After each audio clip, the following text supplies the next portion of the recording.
Let's move on and talk about the actual election coming up in November. And what we saw with Obama in the 2008 election was he convinced those independent voters that they believed in him and they went with him. So obviously we know, and if you look now, independent voters are a growing number of voters who identify themselves as being independent. So I'd like to hear from you on, as we go into these elections, what is your party going to do to identify those independent voters? And Jack, you're off to a great start. It's in your name. So, but Tony, why don't we start with you on that? What is the Republican Party going to do to attract these independents? Well, I mean, it's no secret that in order for Republicans to win elections, we have to get independent voters. And, you know, in this election cycle, I think, frankly, our candidates and our party will have a message that will appeal to those voters. I mean, we're talking about things that independent voters care about. Frankly, all voters care about. I mean, right now we're talking about, you know, fiscal responsibility. And, you know, Donna's right. I mean, you know, the Republican Party has to regain credibility in the fiscal issues, because for 8 years we were supposedly the party of fiscal responsibility and we're spending money like crazy in Washington. We were supposedly the party of limited government and expanded government, and we were punished for that in 2008. People voted for change because we didn't deliver on, we were hypocrites on what we were, what we campaigned on, what we talked about being a part of. And we were punished for that. So the country didn't just suddenly become liberal and vote for Barack Obama. They did want change, but this isn't the change that they voted for. They didn't vote for trillions of dollars in deficits. They didn't vote for these cap and trade, these energy taxes, these job-killing taxes. They didn't vote for public option, government-run health care. And that's why you're seeing all across the country with the Tea Party movement sort of being the tip of the spear, representing the frustration of a lot of people who don't go to protests, who don't blog or on the internet, who feel frustrated, cynical about government, about its ability to deliver on its promises, frustrated with what's going on presently. And so I think the opportunity for Republicans is to get back to our core principles, so being the party of fiscal responsibility and mean it, being the party that stands up for the private sector job growth. As I said earlier, you can't claim to love employment and then hate employers. You know, if in order for there to be private sector jobs, there has to be capital, there has to be a private sector to provide those jobs, because not everybody can work for the government, quite honestly. And no offense to any government workers in the room, but and so we're putting together a message that really talks about those things. It talks about jobs, it talks about economic growth, it talks about reform, and I think that's going to be something that appeals to independent voters and, frankly, conservative Democrats. All right, Jack. First, I would say that the Independence Party really doesn't have to do anything. It just gives these other two parties enough rope, and I think they'll continue to hang themselves. But first, let me just address this. Both the other chairs have talked a little bit about the federal. I don't blame either the Republicans or the Democrats. I mean, it's the bipartisan system. I mean, they're both as bad as one another. When they get out there, they continue to spend. They're not making tough decisions. And I think what's interesting here in Minnesota is that the citizens do have an alternative choice. They didn't have it in 2008. It was pretty much just McCain and Obama. But in 2010, the Independence Party is going to have a really strong candidate.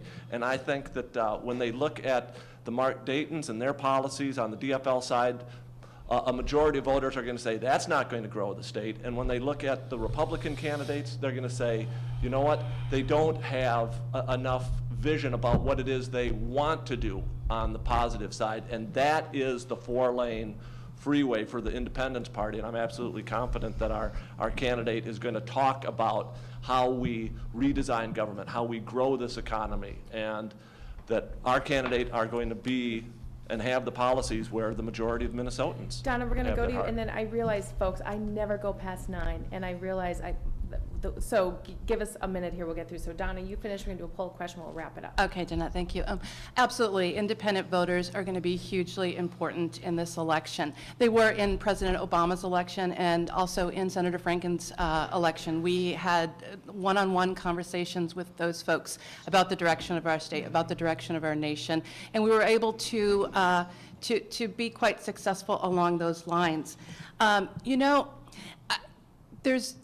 Tony mentioned hating employers, and I really don't understand where that comes from. I mean, a lot of the policies that are currently being enacted recognize the innovation and the leadership of the business community and how we need to have a balance. It cannot be employees versus employers. It has to be all of us at the table coming up with solutions.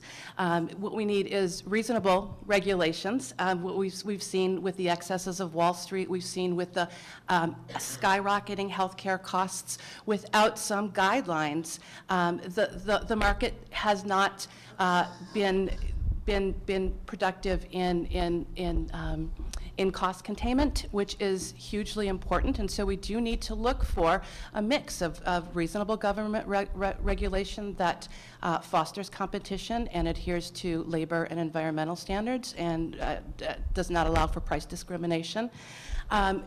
You're talking about deficits, Tony. Also, the Congressional Budget Office analysis of the health care plan, for instance, shows us saving money in the long run. And so we need to be clear about that.